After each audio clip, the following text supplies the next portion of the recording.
Hey everyone, this is Alex and Ben. Welcome back to another episode of The Oregon Bridge.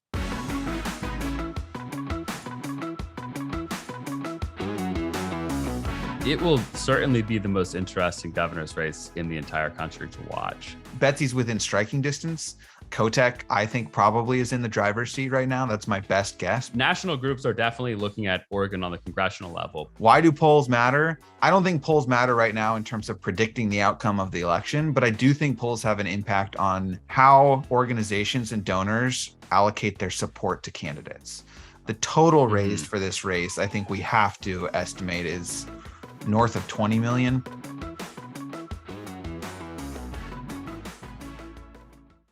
All right, everyone. Thanks so much for tuning in. You will just have me and Ben today, and we are going to talk about some of the top stories that we are following over the summer as we continue to get closer to Election Day. And it's actually really crazy, Ben, that when this episode publishes, we will be basically 3 months away from Election Day. Kind of like 3.5 months. But regardless, we are quickly approaching November. Things are happening. Money is being spent. Polls are being released.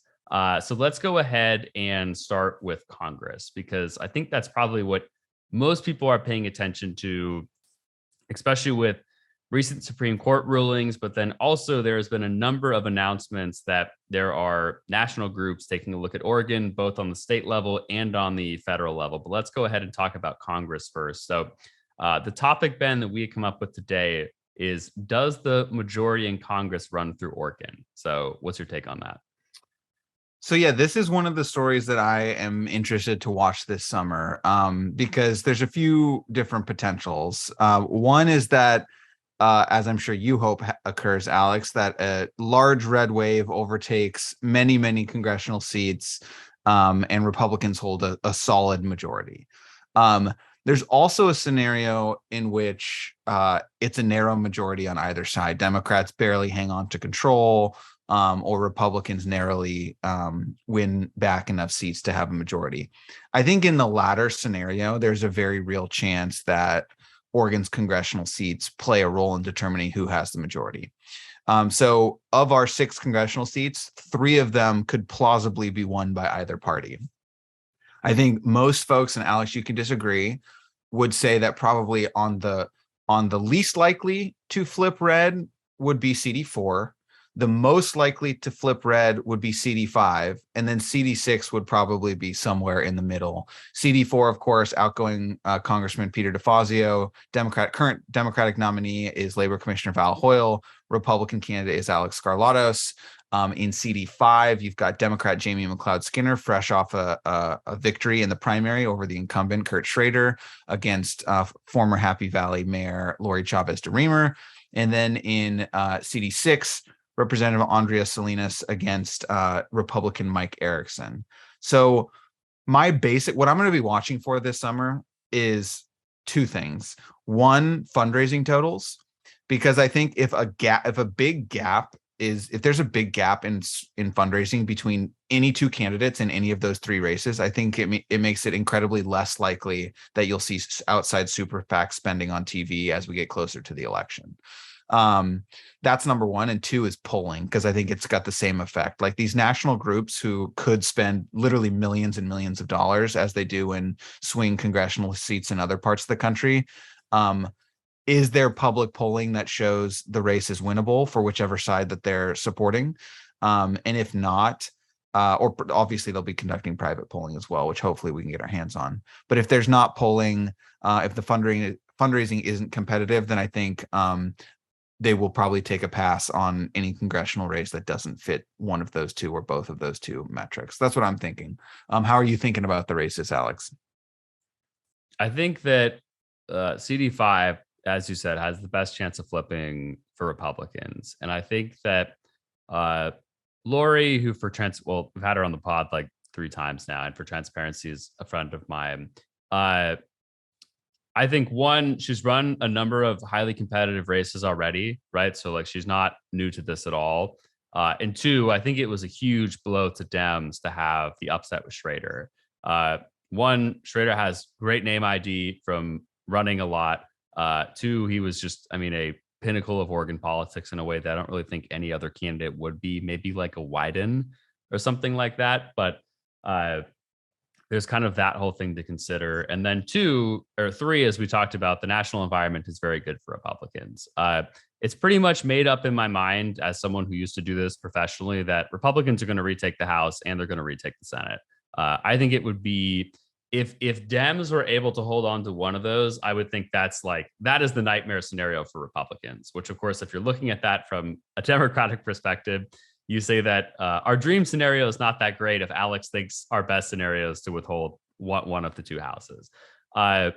So I definitely think Lori has a really good shot of being able to win, and that she's kind of been lining up the right support nationally, and that people are clearly paying attention to the race. What I will say, Alex, is I think, the only public polling we've seen in CD5 basically shows it's neck and neck.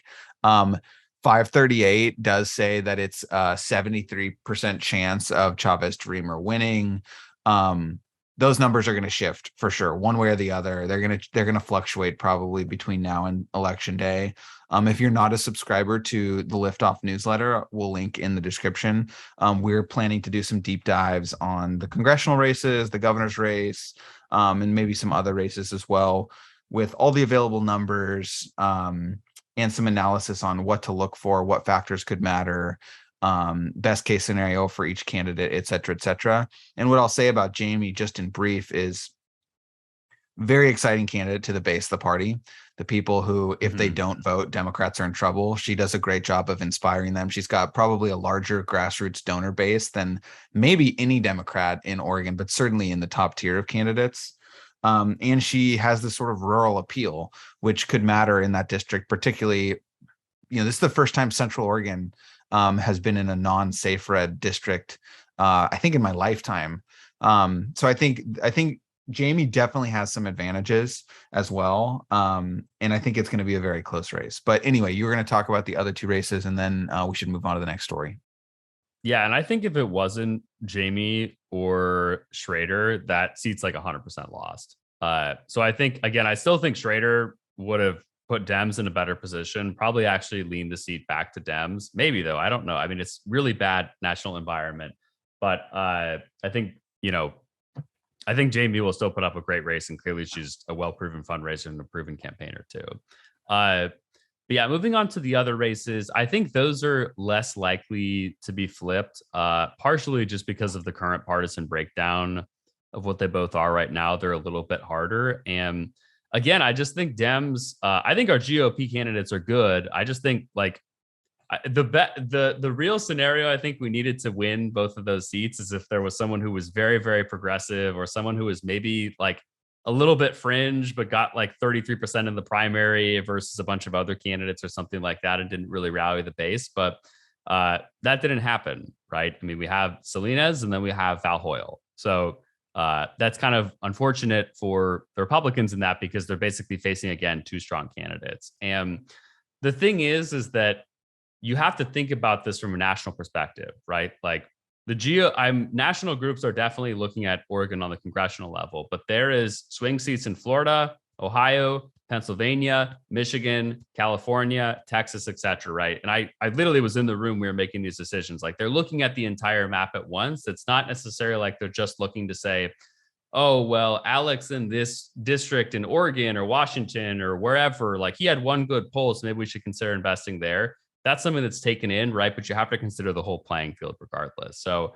I think potentially if the money was there, and just if Biden's approvals keep staying low, the price of gas keeps going up, inflation keeps going up, right? Maybe that makes some of those seats a little bit more open.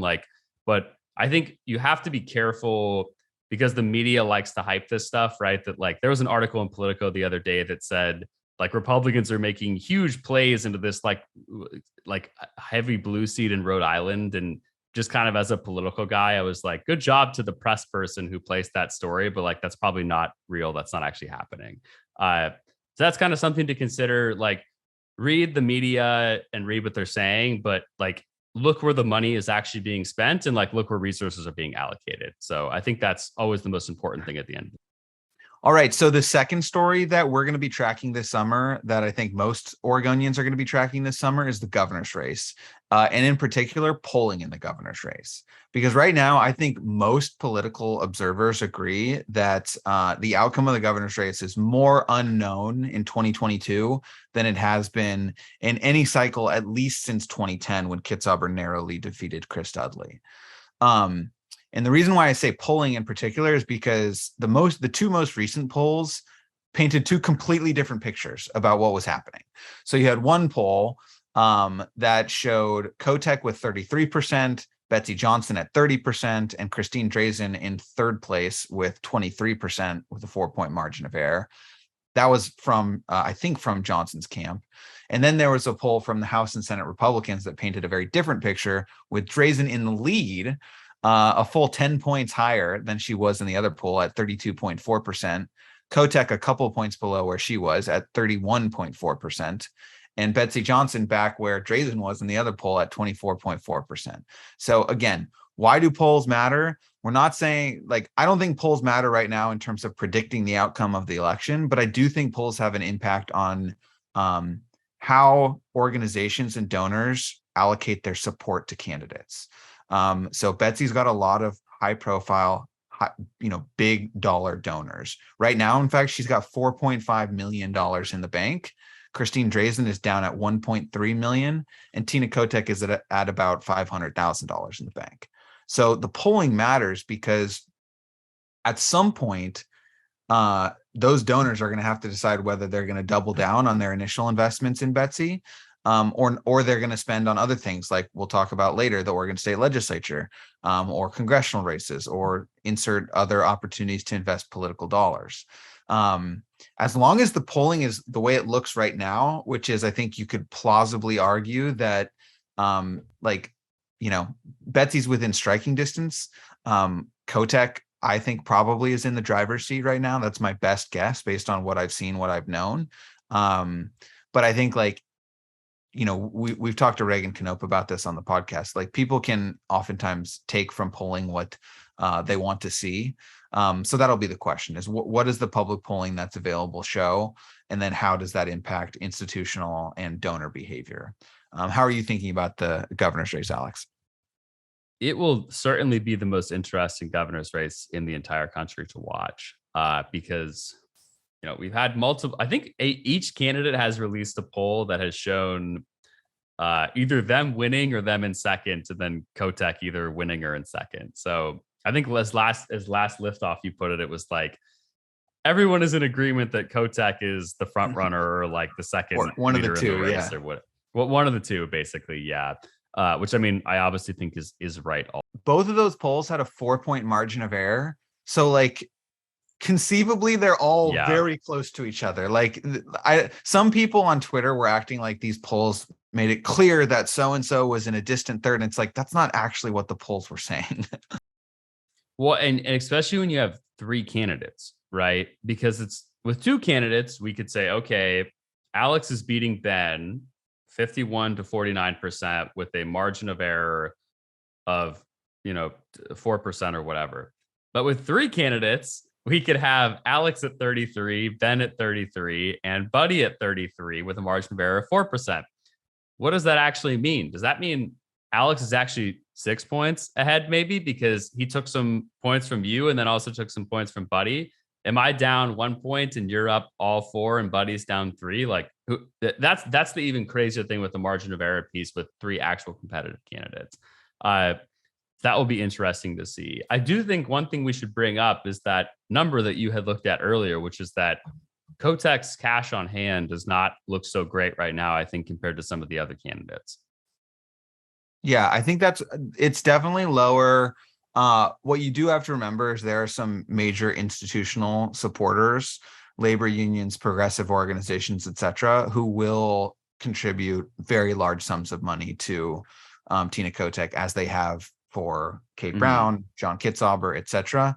So that number will almost certainly rise in a very, very quick fashion. Like, I mean, together they all have on hand right now about, let's see, a little over $6 million The total raised for this race, I think we have to estimate, is north of 20 million, probably, when you count primary and general added together. So we're still looking at millions and millions of dollars that will be raised before this thing is over. But I do think you're right. Like, I don't think Kotek has to raise the most money by any stretch. I think she's got some built-in advantages, but she does have to keep it competitive and be able to afford TV ads and to run, a strong campaign. Yeah, and I think the thing I'm really going to be watching is I would be shocked at the end of this if we came to election day and it was like Drazan won with 35%, Kotek had 30, and then Betsy had 32. I think what is more likely to happen is when someone's basically going to sink. So it's one, who is that person going to be? And then two, does that person basically play spoiler or try to torpedo one of the other candidates? And then which candidate basically is that?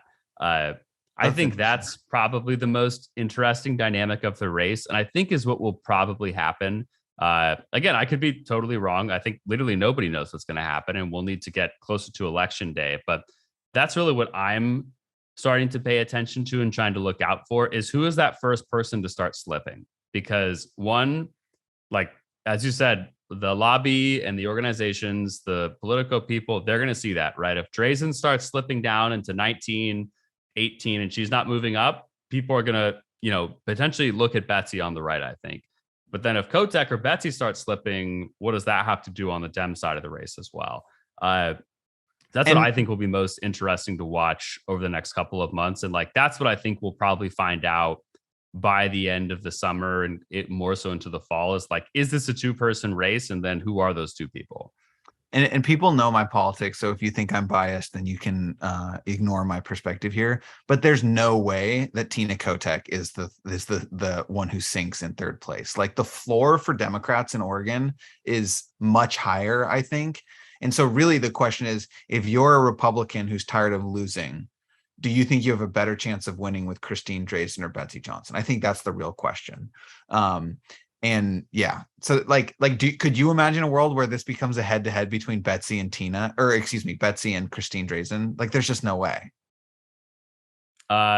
It would be interesting. It's a tough one, but I think you're probably right. I think either it's probably going to be Drazan or it's going to be Johnson who slips, but it's just kind of what's going to happen there. What will be that dynamic? So. Okay, so we got started on this podcast late, so we're going to move a little quickly to the last three. The third story that we're going to be watching this summer is ballot measures, and we're going to talk about one statewide ballot measure and one local ballot measure because they're both actually super important, and we'll talk about why. Let's start with the statewide ballot measure, which is Lift Every Voice Oregon. They have what I would call a gun safety ballot measure and what Alex would call a gun control ballot measure. That is almost certainly going to qualify for the ballot. They've submitted well over enough signatures to the Secretary of State's office. I think they're in the process now of being verified. I will read what the draft ballot title says, and then Alex will give his political analysis of why this actually matters for more than just gun safety issues. Okay, draft ballot title: requires a permit to acquire firearms, creates a permit database, prohibits ammunition magazines over 10 rounds with exceptions. Result of a yes vote: yes vote requires permit, completed background check, safety training, fee to acquire firearms, and creates state permit database, and prohibits magazines over 10 rounds, and creates criminal penalties. Then there's a summary that sort of gives further explanation of that, but these are not new issues to folks who have been involved in the policy scene for a while. So Alex, why do you think this measure might be impactful in Oregon? Yeah, so I, for one, definitely think the measure is going to pass. So there is that. But I think that why do you think it's going to pass? I just think generally with these, I mean, we should probably look at what the opposition will actually fund. But I just think generally in Oregon, with the more liberal ballot measures, it's like it's no longer the days where Republicans own that space. It's like you have progressive groups who have money and they also have advocacy and grassroots backing. They put together ballot measures and they're able to get this stuff passed. They have professional organizations, they have professional campaigns. I think there will be much more opposition to this than what I would say kind of is your standard progressive measure, because Oregon actually has some strong gun groups. I think that the Oregon Federation of Firearms will definitely play a role against this. The NRA will probably do something, and maybe Gun Owners of America. But I think in general, it's not like both sides are going to be spending tens of millions of dollars putting this forward. Maybe that's going to happen. I would be shocked if that happened. But I think are just going to see, like, as turnout happens. I mean, we've seen the polling from OBDC. Most Oregonians support more restrictions on guns. So I think it's literally just going to come down to people are going to read the ballot measure and say, like, yeah, I probably support some more restrictions. So I'm going to vote yes on that. Maybe not even really knowing what they're actually voting for. So again, I think it will probably win. I would be very surprised if that ballot measure did not move forward. Now, I think, though, politically, who this ballot measure is going to support the most is Republicans, because there are a very strong set of voters who guns is basically their number one issue. And I think this is going to energize a lot of those people to get out and vote basically against this ballot measure, which, again, I don't think they'll be successful at the end of the day, but they will probably vote for Republicans at least at the top of the ticket, and then hopefully for the GOP on the way down the ticket as well. So I think that the kind of pro on this, again, it's just you're basically going to win because the numbers game doesn't favor the gun rights side of things. But then their folks, again, are going to be maybe folks to come out who weren't as energized before, but are now more energized to vote. So I think it'll, again, probably pass, but in the end of the day, politically benefit Republicans in terms of voter turnout. Interesting. Yeah, I also think that it might be not to the same degree on the left, but I think there are people who are going to like this was a mostly volunteer driven effort. If you go look at the Orstar, there's not a lot of like big money interests who fueled this. This was like a interfaith coalition of volunteers who gathered like 160,000 signatures over the course of, a few weeks, basically a few months. So I think there's energy on both sides of the issue. I also, if I had to guess, would say that it will win, but I think there is an open question to me. Statewide ballot measures are really expensive and benefit from like strong campaign professionals, and it'll be interesting to see who signs up on both sides, the yes campaign and the no campaign, to guide those both campaigns. Okay, so the second ballot measure is a local ballot measure, and it is the City of Portland's charter reform ballot measure. I am super interested in this one for a lot of different reasons, but basically because the future of Portland is at stake in a lot of ways. Like, people have been talking about reforming Portland's form of government for decades. As listeners of this podcast will know, there is a commission form of government where you have city commissioners who are literally in charge of running bureaus. The proposed ballot measure does a few things. First, okay, so this is from their website. So it allows voters to rank candidates in order of their preference using ranked choice voting. So it brings ranked choice voting to Portland. That's a big thing. Second, it creates 4 new geographic districts. Each of the 4 districts would have 3 members that would represent them on the Portland Council. So you'd have a total of 12 members on the Portland Council. And then the council, this is the third piece, would focus on setting policy, and a citywide elected mayor who's not from a specific zone, it represents the whole city, would run the city's day-to-day operations with the help of a professional city administrator. So the mayor would lose their vote. This is something that Mayor Wheeler is concerned about, I think, except for in cases of a tie. So there's several pieces of, quote, controversy surrounding this, but essentially what folks should know is, while almost everyone agrees that the commission form of government is not an effective form of government for Portland, there are some very powerful people who are opposed to this measure as it stands. Mingus Mapps, the city commissioner, friend of the pod, is against the fact that voters are being asked to vote yes or no on all of these reforms at one time. He thinks they should be broken apart. There's certain provisions he likes, there's certain provisions he doesn't. Mayor Ted Wheeler has expressed concerns that this removes accountability or makes accountability hard under the new system. And I think coming from the perspective of a mayor, like the buck should stop somewhere. And if the mayor doesn't have a vote on policy decisions, or the ability to veto, or whatever it may be, that accountability can be challenging for the entire city. And sort of for those reasons and others, the Portland Business Association is suing to block the reform. They're using what is called the single subject rule, which basically means that in Oregon, initiative petitions are supposed to have just one subject, and they're saying there's more than one subject included on this ballot measure. I have no idea what the judicial branch will say about that. But I just include that because this is a decades-long issue in Portland, and this is a chance for the city to change it. I think progressives are lined up strongly behind the proposal, and some of the more moderate folks are at this point it seems pretty energized to defeat it.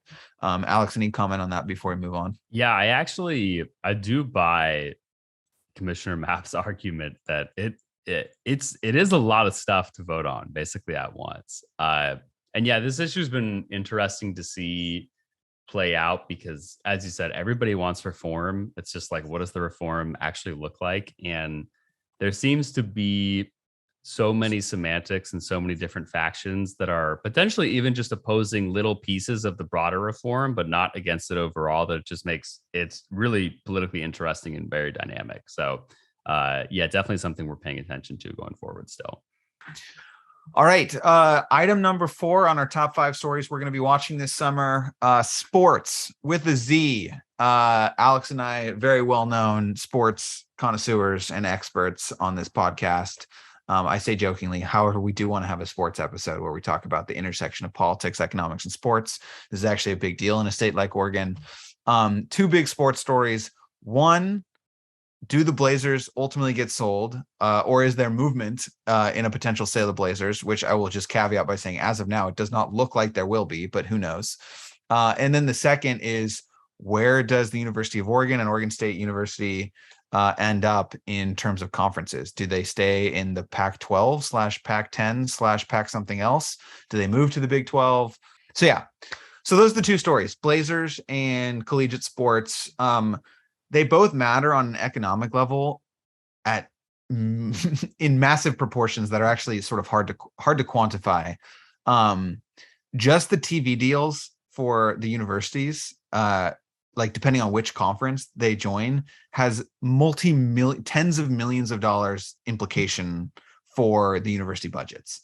Obviously, the Blazers issue matters on an even larger level, I would argue, because like there's a lot of wealthy people in this country who want to own a sports team, and many of those wealthy people want to bring their sports team to their city. As that's exactly what happened to the Seattle Supersonics when they were sold and moved to Oklahoma City. So there's an article Willamette Week we covered in the Liftoff, where basically, actually it was an interview with Ron Wyden, where he made clear he supports the sale to Phil Knight in part because he knows Phil Knight will keep the Blazers in Oregon, and he will oppose any sale of the team that takes the Blazers to another city. There's no, like, the Senate doesn't have to vote to confirm these things. He doesn't have any official power here that I'm aware of, at least. But he does have a relationship with that soft power. He's got some soft power. He's got a relationship with Adam Silver, who used to be a congressional intern with former Oregon Congressman Les Aucoin, which is kind of cool. And the interview is very like soft in the language that he uses, but he makes clear that he's had this conversation with the NBA commissioner. So Alex, give us some sports analysis. Blazers, Pac-12. What are you thinking? Yeah, the Pac-12 thing is actually devastating because so the 2 teams that the Pac-12 are losing is UCLA and USC. And of course, if you even semi follow football or basketball for that matter too, those are 2 of the best teams in, the conference basically. Of course, we do still have, we obviously have Oregon, we have Washington.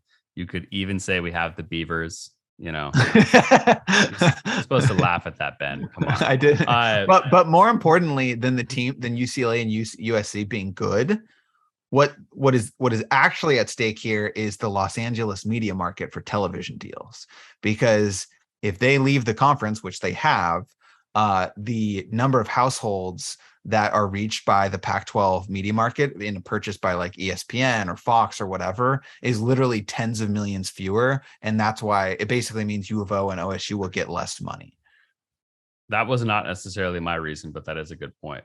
I think that, and we actually talked about this in terms of, and it was funny. We talked about this with Rep Powers, and she said she thought Portland's brand was like a very important thing to have. I think that Ducks football and the Ducks being a good team is very important for Oregon's overall brand. I can't tell you how many people I ran into when I was in DC that are like, "Where'd you go to school?" I said, "I went to University of Oregon." Right? You tell someone you went to University of Idaho or Montana or Iowa, whatever, they usually don't really care. People are like, "Wow, the Oregon Ducks, like the football team with the crazy jerseys and the fast plays and Chip Kelly and blah, blah, blah." People love that sort of stuff. And I think, in general, right, Oregon just kind of gets trashed nationally because of what happens in Portland. But like the Ducks are, like, I think actually one of the most valuable pieces of Oregon's brand in general to people from outside of the state. And of course, it sounds like the Pac-12 was basically falling apart because was rumors that Phil Knight was literally calling other conferences, cold calling them, which I've got to admit that'd be pretty awesome to just be like hanging out as some like conference commissioner and Phil Knight personally rings your cell phone. And it's just like, "Hey, I want you to let the Ducks into your conference." And that was reported in multiple different publications. So again, no one can confirm that's actually true, but it probably did happen. That's what I think is bad about the Ducks. And then, yeah, I think that the sale with the Blazers, Oregon is lucky because we have someone like Phil Knight, and Phil Knight is just so astronomically wealthy. And I'm assuming the coalition he would bring, that somebody or basically Oregon in general will become still the majority stakeholder for the Blazers, regardless of what happens into the future. Now, I think the concern actually is, in terms of the Blazers being moved to another state, is that Allen, who said in her statement that, these estates, which of course she's referring to the estate of Paul Allen, that can take decades to be able to wind down. Phil Knight is in his 70s. So unless like his estate was to buy the Blazers at some point in the next 20 or 30 years, I don't know how likely that is, since estates of wealthy people tend to just kind of go all over the place once they pass.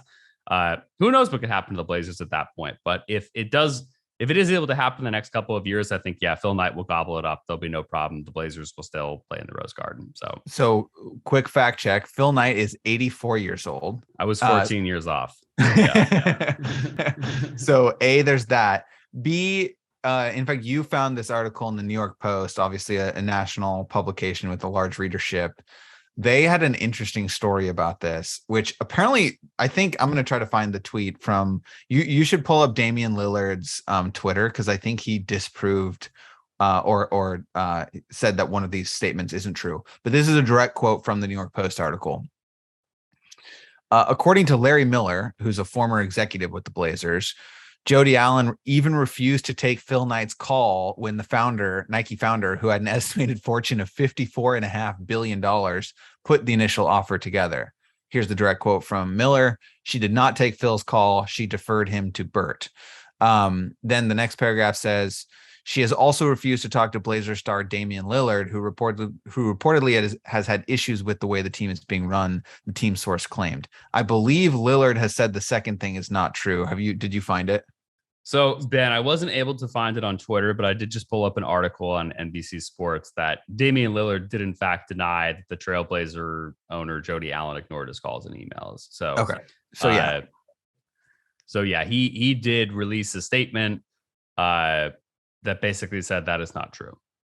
All right. So the fifth and final story that we will be tracking this summer, does the red wave hit the Oregon State legislature? This is a big question. Millions and millions of dollars will be spent that will help determine what the answer to that question is. But what we mean by this is, as we've alluded throughout this podcast episode and in previous podcasts, horrible national environment for Democrats right now. Although I would argue it looks like it's getting better, a little bit better. Gas prices have fallen every day for 30 days.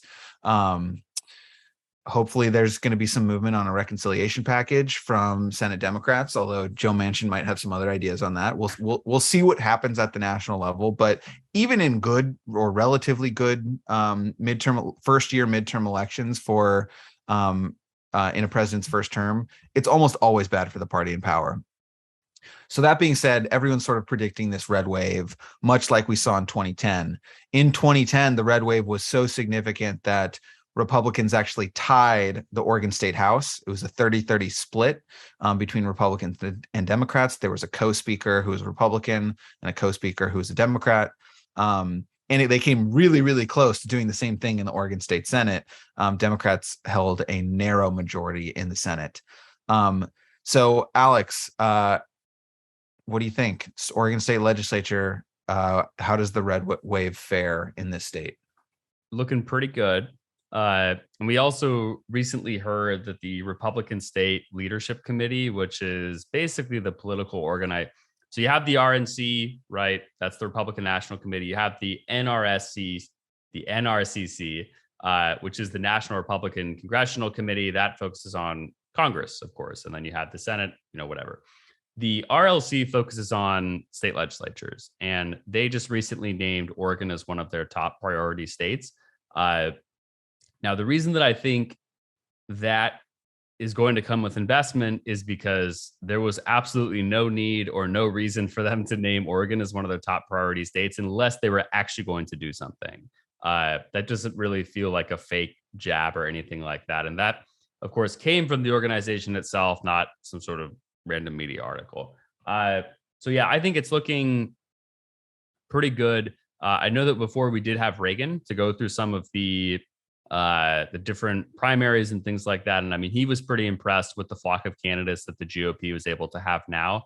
I also think that the new GOP chairman, who we're hoping to have on the podcast at some point, he's a small business owner. We've heard very good reviews from him with our different Republican sources that he is really concentrated on helping use the party to elect folks in the state legislature and on the state level. Which, of course, anyone's heard me talk about the ORP knows for the most part it's been a disaster over the past couple of years, decades, potentially. So, yeah, I think the red wave is looking great on the state level. But again, the Dems have held it off before. You really did hold it off in 2010. Of course, even though Republicans did gain a good number of seats and actually take over any chambers. And then 2014, I mean, that basically kind of fizzled out as well.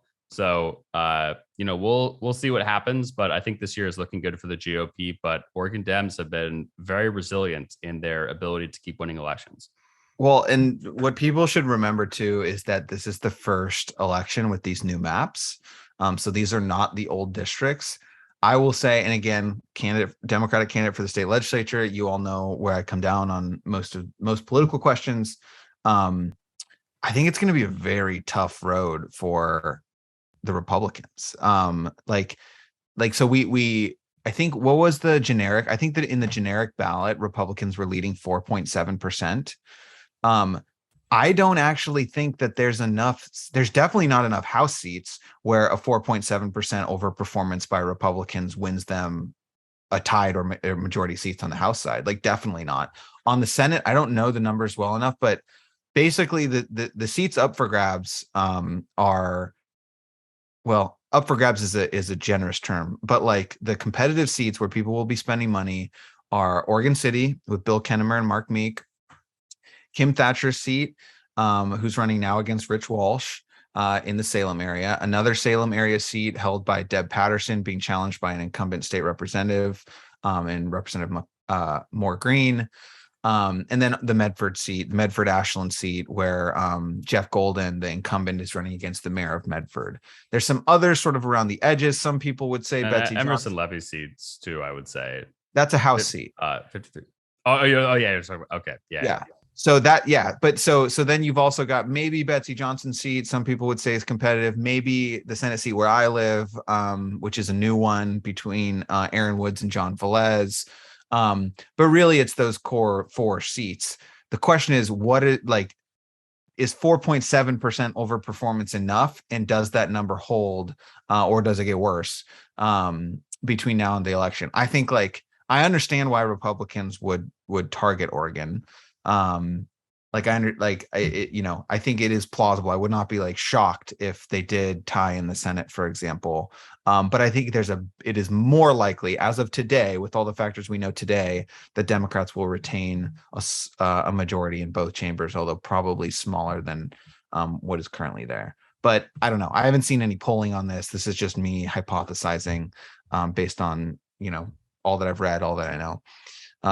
So yeah, we'll see what happens. I think one big question, Alex, right, is right now, this article from Capitol Chronicle cites the group is given, I think $140,000 so far.